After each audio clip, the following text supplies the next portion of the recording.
Greater Noida में तैयारी हो रही है और तो यस। कृष्णा जी प्रभु जी पहुंच गए।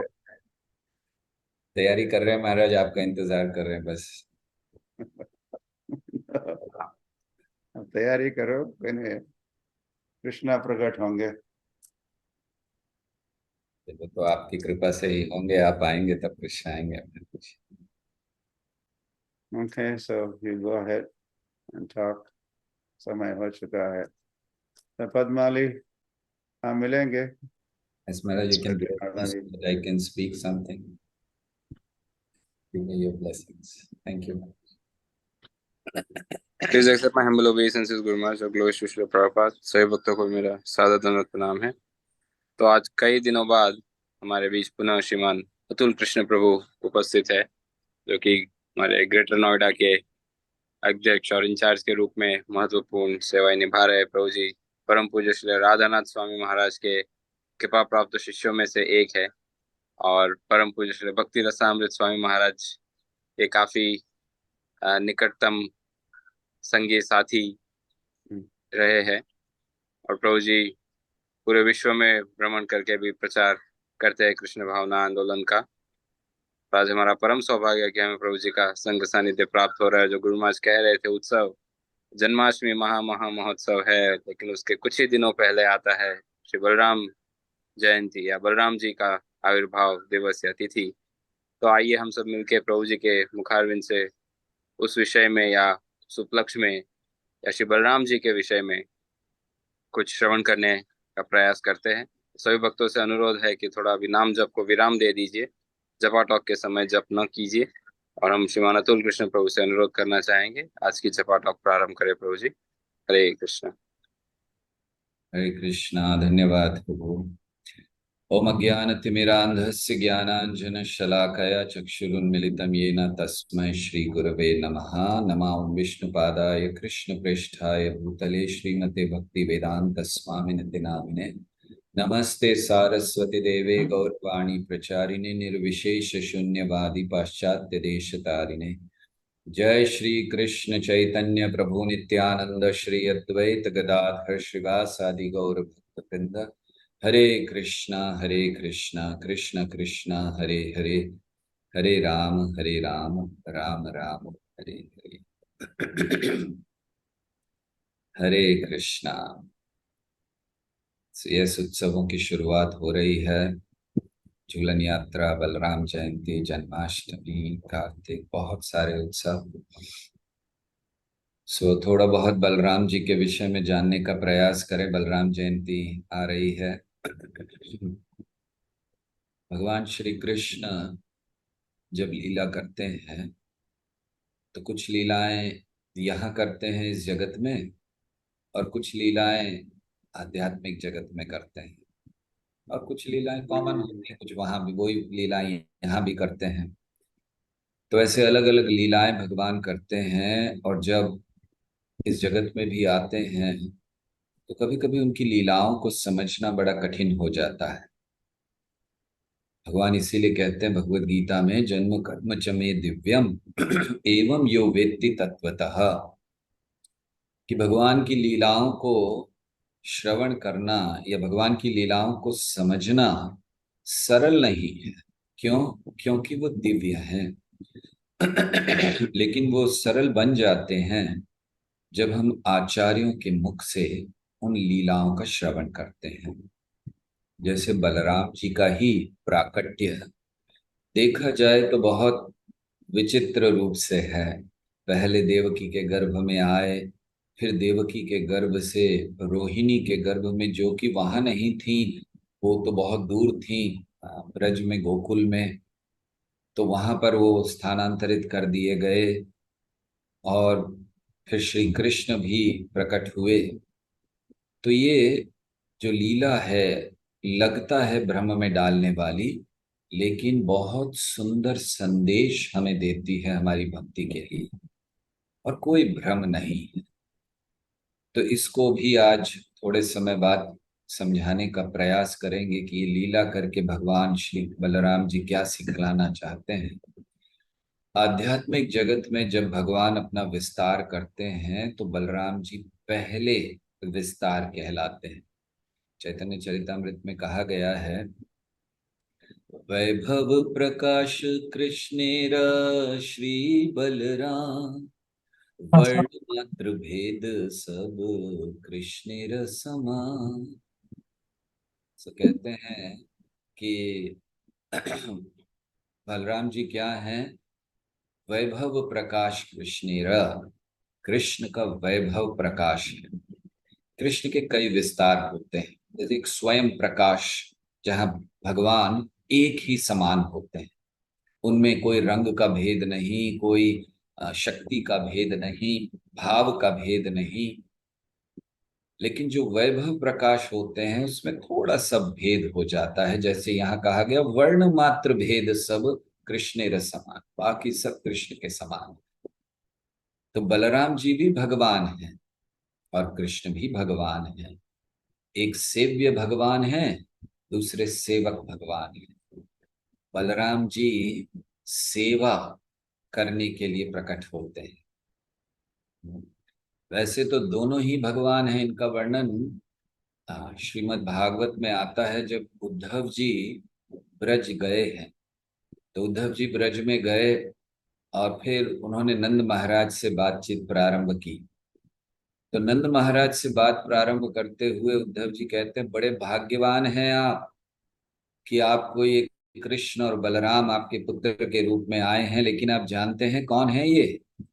तो वो कहते हैं, एतो हि विश्वस्य च बीज योनि, रामो मुकुंद पुरुष प्रधानम, अन्वीय भूतेषु विलक्षणस्य, ज्ञानस्य चेशात इमो पुराणम्। तो कहते हैं, ये तो ही विश्वसी, जो दोनों हैं कौन? रामो मुकुंद, बलराम जी और मुकुंद कृष्ण, ये दोनों कौन हैं? विश्वस्य च बीज योनि, ये सारे विश्व के बीज भी हैं और योनि भी हैं, अर्थात जिसमें बीज को पाला जाता है। जैसे माता का गर्भ योनि कहलाता है, तो माता के गर्भ में बीज दिया जाता है। तो ये जो है, ये बीज भी हैं और योनि भी हैं। एतौ हि वश्वस्य च बीज योनि, और पुरुषः प्रधानम, ये सृष्टिकर्ता भी है और सृष्टि करने वाली शक्ति भी है। और यही है जो हृदय में प्रवेश करते हैं जीव के और उनको नियंत्रण करते हैं। तो ऐसे बलराम जी का भी वर्णन किया गया कि उनमें कोई भेद नहीं है, दोनों ही भगवान हैं। और चैतन्य चरितामृत में कहा गया कि कृष्ण का विस्तार है, सर्व अवतारी कृष्ण स्वयं भगवान, ताहर द्वितीय देह श्री बलराम। तो बलराम जी ऐसे हैं जहाँ कृष्ण विस्तार बहुत रूपों में करते हैं, जैसे 16,100 रूपों में कर लेते हैं और अन्य रूपों में करते हैं। तो वो जो रूप होते हैं उनमें कोई अंतर नहीं होता। और बलराम जी भी अलग अलग रूपों में विस्तार करते हैं। श्रील प्रभुपाद समझाया करते थे कि बलराम कौन है? Balram is white Krishna and Krishna is black Balram.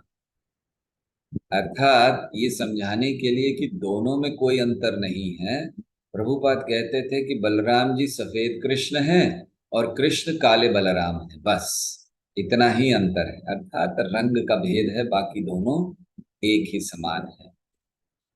आध्यात्मिक जगत में भगवान की जो शक्तियां हैं, बहुत सी शक्तियां हैं। पराश शक्तिर विविधैव श्रूयते, 3 प्रमुख भागों में बांटा जाता है, संधिनी, संवित, संधिनी और आह्लादिनी शक्ति के रूप में। तो बलराम जी ये संधिनी शक्ति के अधिष्ठाता हैं। अर्थात ये जो 3 शक्तियां हैं, ये तीनों ही मिलकर भगवान की लीला को प्रकट करती हैं। जैसे कोई भी लीला भगवान की होती है तो संवित और आह्लादिनी के संयोग से होती है, लेकिन संवित और आह्लादिनी के संयोग से होने के लिए कोई स्थान चाहिए, और वो स्थान बलराम जी देते हैं, संधिनी शक्ति देती है। संधिनी का अर्थ होता है धारण करना। संवित शक्ति है ज्ञान की शक्ति, और आह्लादनी शक्ति है आनंद की, जो भगवान को आनंद देते हैं। तो ये तीनों मिलकर भगवान की लीलाओं को प्रकट करते हैं। तो बलराम जी अपने आप का विस्तार धाम के रूप में कर लेते हैं, अन्य अन्य रूपों में भगवान की सेवा करते हैं, वात्सल्य भक्ति करते हैं क्योंकि उनको गुरु का भाव है, साख्य भक्ति करते हैं, मित्र का भाव है, दास्य भक्ति करते हैं। बलराम जी सब प्रकार की भक्ति करते हैं। कहना चाहिए कि वो सेवा के मूल हैं।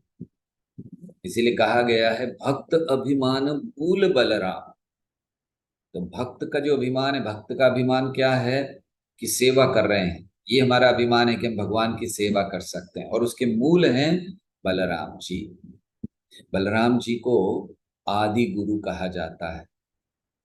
और क्यों कहा जाता है, इसका संबंध भगवान की प्राकट्य से हम ले सकते हैं। जैसे हम सब जानते हैं कि जब सातवें पुत्र के रूप में बलराम जी आए देवकी के गर्भ में, तो उस समय भगवान ने आदेश दिया योगमाया को कि आप उनको वहां से रोहिणी के गर्भ में ले जाइए। तो योगमाया ने रोहिणी के गर्भ में स्थानांतरित किया। रोहिणी के गर्भ में पहले से ही एक बालक था, रोहिणी गर्भवती थी। और जब इस बालक को लाया गया तो फिर वो बालक का क्या हुआ और फिर कैसे ये बालक रहे, इसको समझाया गया है। जब रोहिणी के गर्भ में बलराम जी आए तो रोहिणी देवी करीब 7 महीने से गर्भवती थी। और फिर जब बलराम जी आए हैं वहां पर, तो बलराम जी के पहले जैसे वासुदेव और संकर्षण ये विस्तार हैं, तो पहले रोहिणी के गर्भ में संकर्षण आए थे। तो जो 7 महीने का बालक जो रोहिणी के गर्भ में पहले से थे वो संकर्षण थे। और फिर जब बलराम जी आए, जब बलराम जी को देवकी के गर्भ से स्थानांतरित किया गया, तो फिर रोहिणी के गर्भ में संकर्षण और बलराम एक हो गए।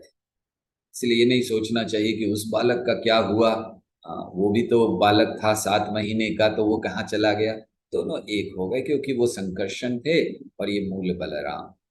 और फिर 14 महीने तक रहे, बता 7 महीने और रहे बलराम जी।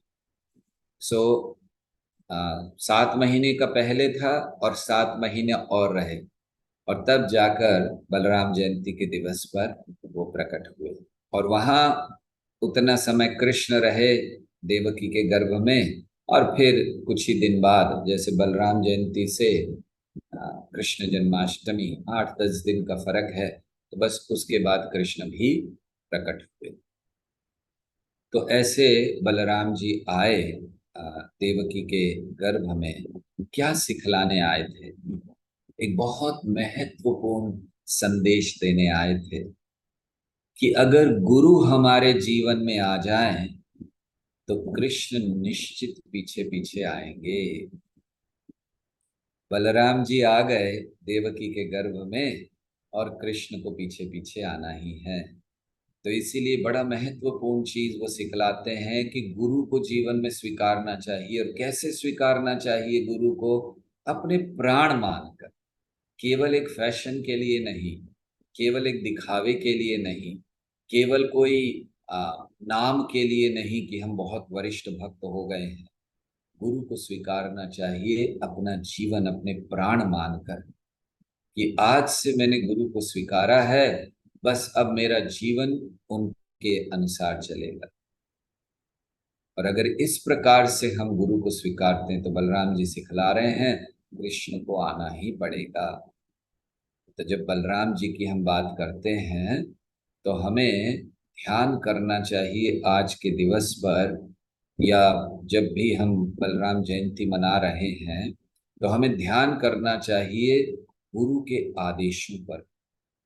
बलराम जी की कृपा अगर हमें प्राप्त करनी है तो हमें गुरु ने जो निर्देश दिए हैं, गुरु के जो उपदेश हैं, उन पर ध्यान करना चाहिए। जब हम सब गुरु के उपदेशों पर, गुरु के निर्देशों पर ध्यान करते हैं, उसको पालन करने का प्रयास करते हैं, तो बलराम जी की कृपा आती है। और बलराम जी की कृपा आती है तो हमारा जो भजन हम कर रहे हैं, जो भक्ति कर रहे हैं, उसमें बल मिलता है। देखिए, स्वतंत्र रहना कोई कठिन कार्य नहीं है, बहुत सरल है स्वतंत्र रहना। लेकिन गुरु को समर्पण करने के लिए बल चाहिए। लोग सोचते हैं कि स्वतंत्र रहना है, लेकिन सच्ची स्वतंत्रता क्या है? गुरु को समर्पण करके हम सच्ची स्वतंत्रता को प्राप्त करते हैं। बाकी तो झूठी स्वतंत्रता है। जो कहते हैं हम स्वतंत्र हैं, ये सब झूठी है, क्योंकि बंधे हुए हैं, इच्छाओं से दास हैं, इंद्रियों के। और कैसी स्वतंत्रता है? ये भौतिक जगत के नियम हमारे हमें बांधे हुए हैं। हम तो केवल कठपुतली की तरह हैं। 3 गुणों ने बांध कर रखा है, नचा रहे हैं वो। और हम लोग सोच रहे हैं कि हम स्वतंत्र हैं। सच्ची स्वतंत्रता है उन 3 गुणों से परे आना। और अगर नाचना ही है, कठपुतली ही बनना है, तो कृष्ण की कठपुतली बनिए, गुरु की कठपुतली बनिए।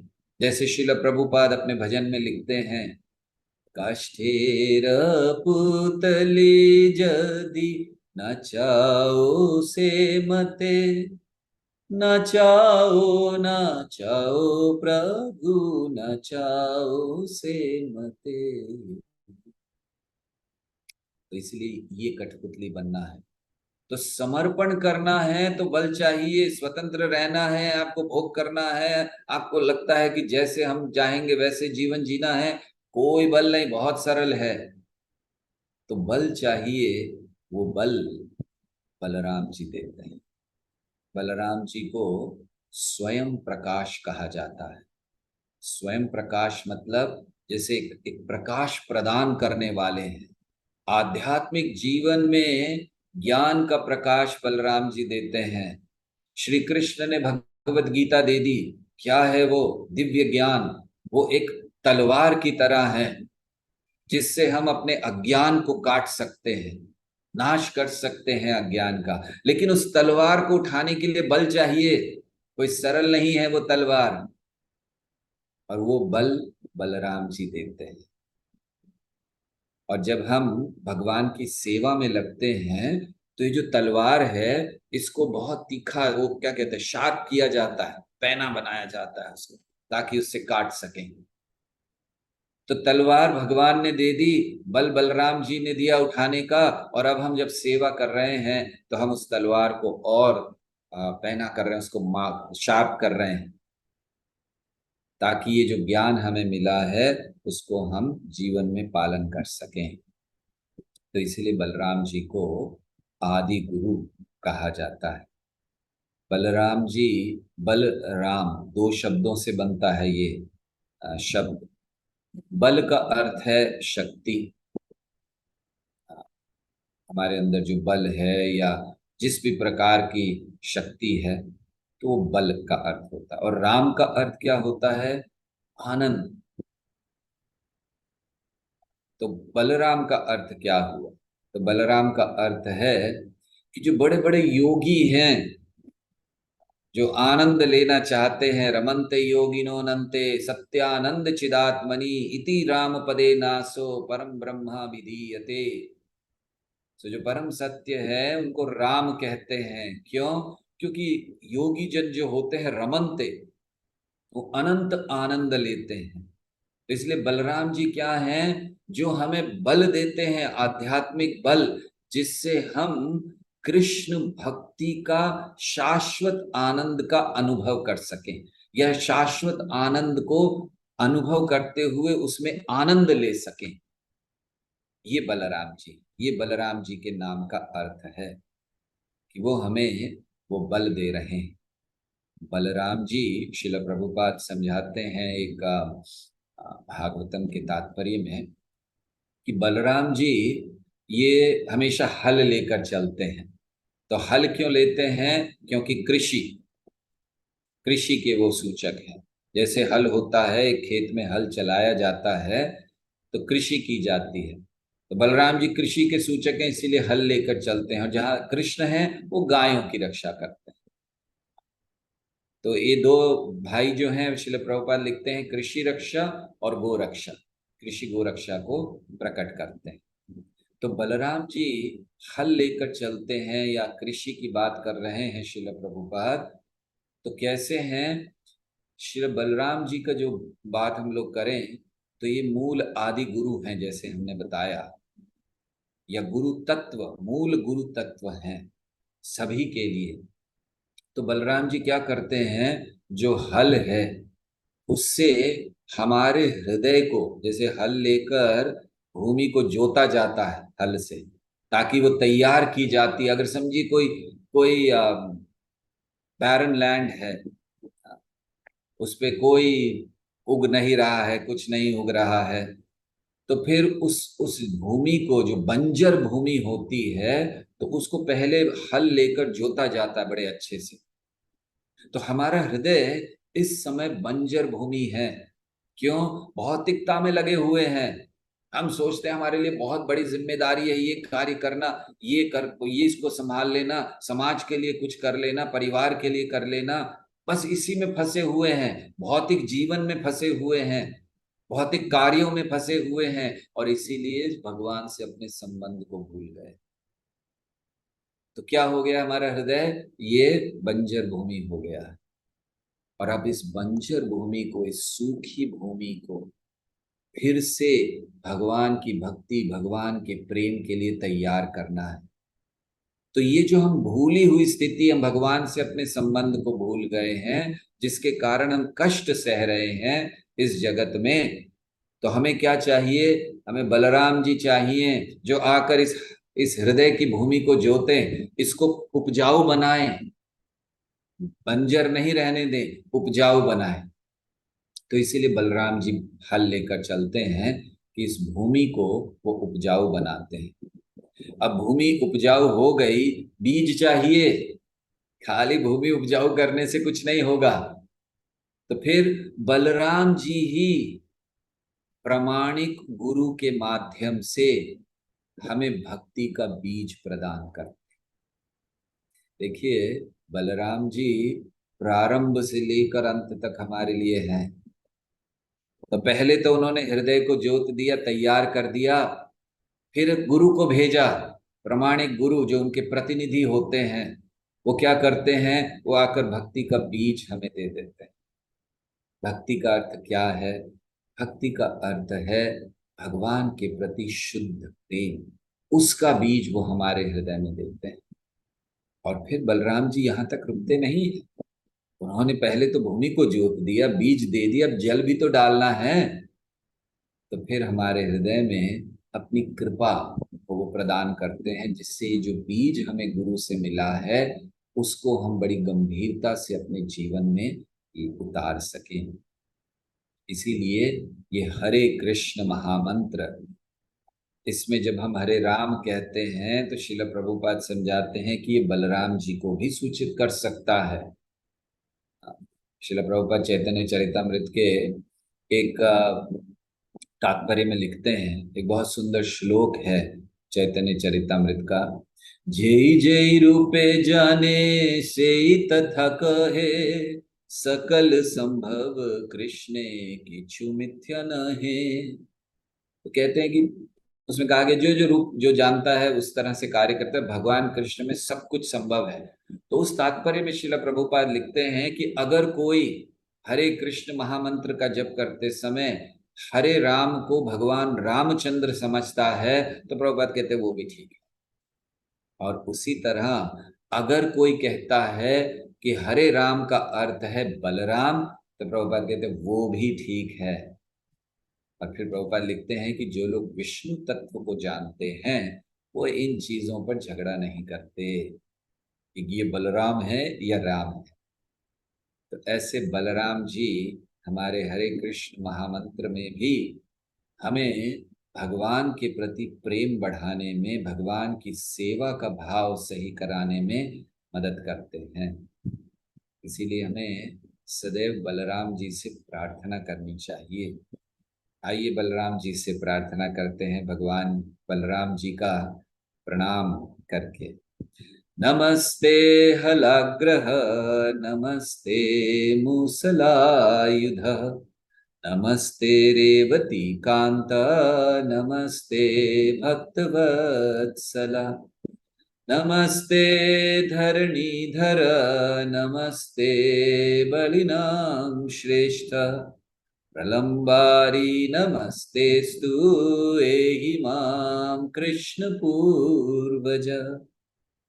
तो बलराम जी से प्रार्थना है, नमस्ते हलाग्रह, ये बलराम जी आप जो हल को उठाते हैं आपको प्रणाम है। नमस्ते मूसलायुध, आपको प्रणाम है जो मूसल को भी लेकर चलते हैं। नमस्ते रेवती कांता, प्रणाम कर रहे हैं आपको जो रेवती के प्रिय हैं। और नमस्ते भक्त वत्सला, आप जो भक्तों को वत्स की तरह प्रेम करते हैं, जो भक्त वत्सल हैं, आपको प्रणाम है। नमस्ते धरणीधर, आपको प्रणाम कर रहे हैं क्योंकि आप धरती को धारण करते हैं। नमस्ते बलिनाम श्रेष्ठ, जितने भी बलवान लोग हैं उनमें आप श्रेष्ठ हैं। प्रलंबारी नमस्तेस्तु, हे प्रलंबासुर के शत्रु आरी, आपको नमस्कार है। हे हिमा कृष्ण पूर्वज, आपसे प्रार्थना है कि मेरे हृदय में प्रवेश करें। तो ऐसे बलराम जी के तत्व को प्रारंभ में हमें समझना चाहिए और फिर उनके जन्म और उनकी लीलाओं को, क्योंकि बलराम जी का प्राकट्य क्यों हुआ है, क्या क्यों बलराम जी आते हैं, तो एक ही कारण है, चैतन्य चरितमृत में दिया गया है। श्री बलराम गोसाई मूल संकर्षण, पंच रूप धरी करे कृष्ण सेवा। बलराम जी ये मूल संकर्षण है, 5 रूपों में पंच रूप धरी करें कृष्ण रस सेवन, कृष्ण की सेवा के लिए आते हैं। पहले भी कहा गया है चैतन्य चरितामृत में, एक ही स्वरूप दोए भिन्न मात्र काया, आद्य काया व्यूह कृष्ण लीला रस सहाय। कृष्ण की लीला में सहायता करने आते हैं, 5 रूपों में सहायता करते हैं कृष्ण की। महासंकर्षण के रूप में, कारणोदक्षाई विष्णु के रूप में, गर्भोदक्षाई विष्णु के रूप में, क्षीरोदक्षाई विष्णु के रूप में और शेष के रूप में, ये 5 रूपों में वो सेवा करते हैं। और इतना ही नहीं, 5 रसों में भी सेवा करते हैं। शांत रस में रहते हैं तो भगवान के छत्री बन जाते हैं, भगवान के आभूषण बन जाते हैं, भगवान के कपड़े बन जाते हैं, भगवान का बिस्तर बन जाते हैं। दास्य रस में भगवान की सेवा करते हैं, जब भी कृष्ण माखन चुराने जा रहे हैं बलराम जी साथ में हैं। वात्सल्य रस में हमेशा डांटते हैं, संभालते हैं, वहां नहीं जाना, वहां खतरा है, जमुना के किनारे नहीं जाना, कालिया है वहां, तो संभालते भी रहते हैं। साख्य रस में मित्र के रूप में बहुत खेलते भी हैं, कभी कभी शिकायत भी कर देते हैं यशोदा से, अरे माटी खाई है इसने देखिए। और कभी कभी तो ऐसे कृष्ण को थोड़ा चिढ़ाते भी हैं कि देखो नंद महाराज कितने गोरे हैं, यशोदा मैया गोरी हैं, तुम काले हो, तुम उनके पुत्र नहीं हो, तुम्हें तो गोद लिया गया है। तो साख्य रस भी है। और माधुर्य रस में श्रीमती राधा रानी की बहन के रूप में, अनंग मंजरी के रूप में वो श्री कृष्ण की सेवा करते हैं। तो ऐसे बलराम जी से हमें प्रार्थना करनी चाहिए कि हमें बल दें और हम भी गुरु के निर्देशों को जीवन में उतार सकें, गुरु के द्वारा दिए गए भक्ति के बीज को संभाल कर, उसको रखकर उसकी लता, उसके पौधे को हम उत्पन्न कर सकें और अपना जीवन गुरु को समर्पण कर सकें।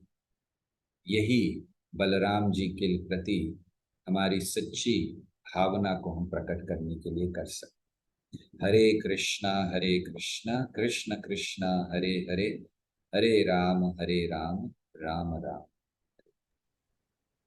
बहुत बहुत धन्यवाद प्रभु जी, आज के इस अति महत्वपूर्ण सेशन के लिए, जिसमें प्रभु जी ने हमें बलराम जी के तत्व के विषय में महत्वपूर्ण जानकारी दी। प्रभु जी, यदि समय है 2 मिनट का, can we take 1 or 2 questions if any? तो यदि आज के सत्र से संबंधित कोई प्रश्न है तो वक्त हैंड रेज कर सकते हैं। उन्हें लेने का, एक दो प्रश्न ही लेंगे, ज्यादा नहीं, श्रृंगार आरती का भी समय हो चुका है। आनंदमयी राधा माता जी, म्यूट करके बोलिए।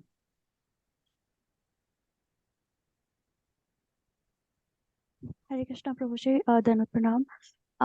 प्रभु जी, जो आपने कहा कि रोहिणी माता के घर में संकर्षण थे और फिर बलराम जी आए और दोनों कंबाइन हो गए, तो इसका प्रभु जी सोर्स क्या है? जीव गोस्वामी गोपाल चंपू में इसको लिखते हैं, आप पढ़ सकते हैं। थैंक यू प्रभु जी। हरे कृष्ण। हरे कृष्णा। यदि अन्य किसी भक्त का प्रश्न है तो हैंड रेस कीजिए। हेमा माता जी, अनम्यूट करके बोलिए। हरे कृष्णा प्रभु जी, मेरा क्वेश्चन ये है कि जो संकर्षण और बलराम जी एक हुए, तो फिर वो योग माया कहाँ गई जो ऊपर बिजली बन जाते हैं और वो पहले कृष्ण से जो कंस मारते हैं उनको, जो कहते हैं ना लड़की हुई थी भाई कृष्ण के रूप में, पहले कंस ने लड़की को मारा। हाँ, लड़की माता जी रोहिणी के नहीं, यशोदा के हुई थी। हम बात कर रहे हैं कि बलराम जी आए रोहिणी के गर्भ में, और लड़की जो हुई थी यशोदा से हुई थी, और उसको फिर वसुदेव जी ले गए थे, और फिर कंस ने मारने का प्रयास किया, और फिर उसने अष्टभुजा रूप धारण कर लिया। तो यही प्रश्न है ना आपका, या हमें समझ नहीं आया आप क्या कहना चाहते हैं? हरे कृष्ण, हाँ जी यही प्रश्न था प्रभु जी, मुझे मालूम नहीं था। ओके, थैंक यू प्रभु जी। हरे कृष्ण। हरे कृष्ण।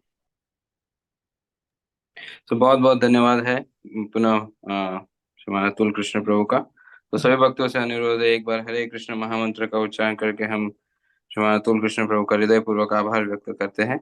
हरे कृष्ण कृष्ण कृष्ण हरे हरे, हरे राम राम राम हरे हरे। इसी के साथ हम आज के सत्र को अब यहीं विराम देना चाहेंगे। कल पुनः गुरु महाराज जी के सानिध्य में हरि नाम जप और जपा टॉक के लिए हम एकत्रित होंगे। श्री हरिनाम प्रभु की जय, हरे कृष्ण महामंत्र की जय, श्रील प्रभुपाद की जय, परम पूज्य श्री लोकनाथ स्वामी गुरु महाराज की जय, इस्कॉन वर्तमान आचार्य वृंद की जय। वांछा कल्पतरुभ्यश्च कृपा सिंधुभ्य एव च पतितानां पावनेभ्यो वैष्णवेभ्यो नमो नमः। अनंत कोटि वैष्णव वृंद की जय।